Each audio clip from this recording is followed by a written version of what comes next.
heat pump air conditioning system.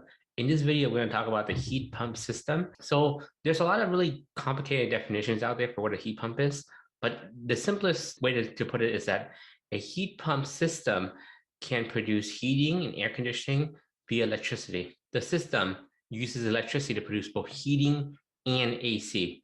So what are your options in terms of heat pump systems? There's several different options that you have. The first option that you have for a heat pump system is the traditional central air heat pump system. So manufacturers like Lennox, Carrier, Trane, Goodman, York, they all produce central air systems. And those central air systems, you can choose to have the heat pump option. With a heat pump, rather than having a furnace that does heating, you're going to have the condenser outside. And this is going to produce both heating and cooling. In the inside, all you would have is you would have an air handler. So here, let's look at this. So you combine a condenser that's heat pump with an inside air handler. And your air handler simply just moves air throughout the building. And it has a connection point here to the condenser to transfer heat and cooling. Usually when we talk about heat pumps, we're talking about mini splits.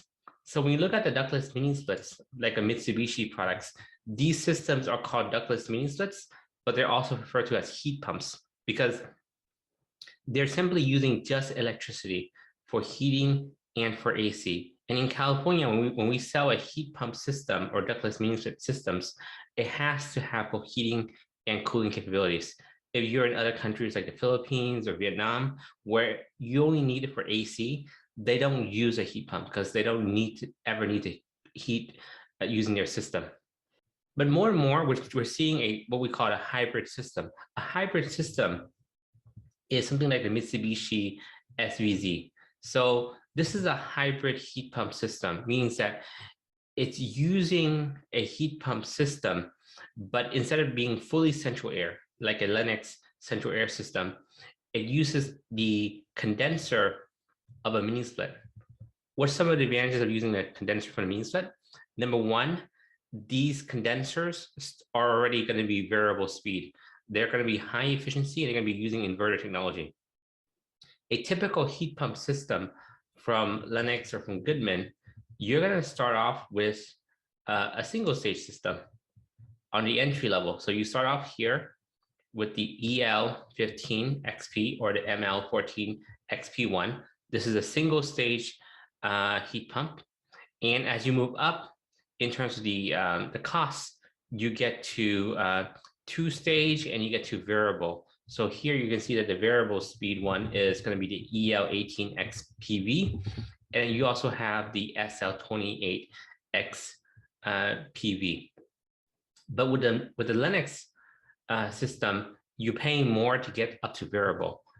If you're getting like a Mitsubishi or a Daikin system that's using a hybrid system where you're using a condenser for the mini split, but having an indoor heat pump system that fits in the exact same space as your air handler, you're able to now get the benefits of central air and using a more efficient condenser, and your condenser is much smaller because you have a smaller width condenser. You know, as the heat pump becomes more and more popular, there's more products out there in the market that are designed specifically for heat pumps. So one of those products is actually the Bosch system.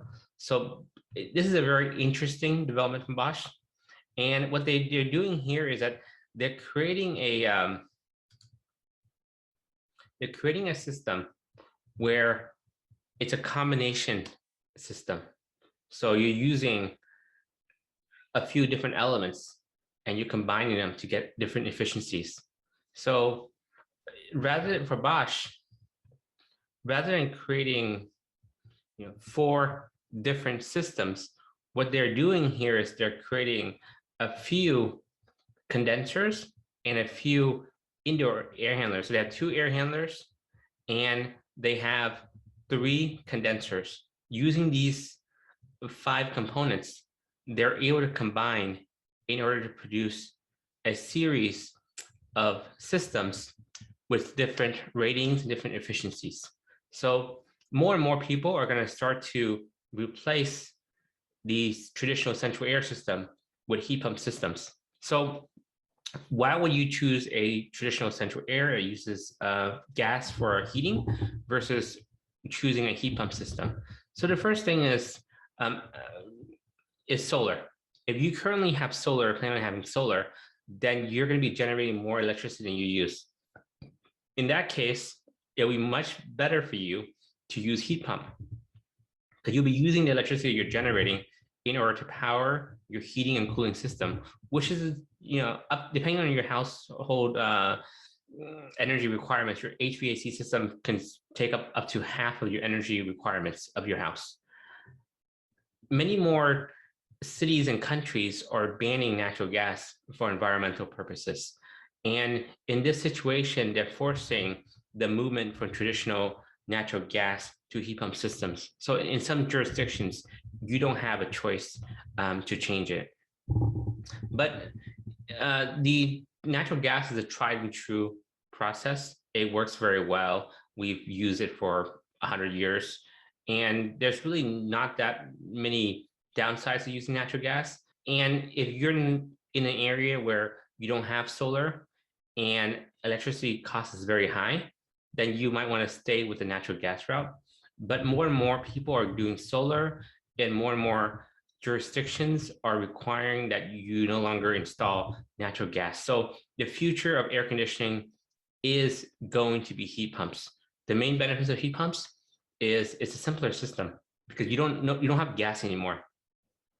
You don't have to worry about getting gas from the streets into the house, and you don't have the same problems with gas leaks and with smell and with carbon monoxide from your gas system. Your heat pump system also is variable speed. So you're typically going to be getting a higher efficiency system that also has variable speed. So the efficiency is much higher than a single stage or two-stage air conditioner. So there's many benefits to a heat pump system, and more people are choosing heat pumps. So the future of central air will be heat pumps, and it's a good thing to be aware of, because if you're choosing to replace your system today, my recommendation is to look into like a Mitsubishi system that's variable speed, that's going to last much longer. And based on the data in the marketplace, the mini split condensers actually have a longer longevity than the traditional central air condensers. Traditional central air condensers will last between 10 and 15 years, and the mini split condensers typically last 15 to 20 years. This is based on data that we have from our own customers. I believe that the mini splits, the reason why they last much longer is they've been tested in Asia for so much longer, and they've been through a gamut of tests and in very extreme weather climates, and they're smaller, so it's a much more compact design versus the central air, which is a bigger design. Simply, heat pump is a system that produces heating and AC using electricity. That's basically what you need to know as a homeowner. There's a lot of complexities in how they do this and how the system works in order to produce this. But as a homeowner, heat pumps just means that you're getting all your heating from electricity. And really the key thing here is, what is your utilities cost? And do you have access to solar? And how much are you spending for natural gas each month?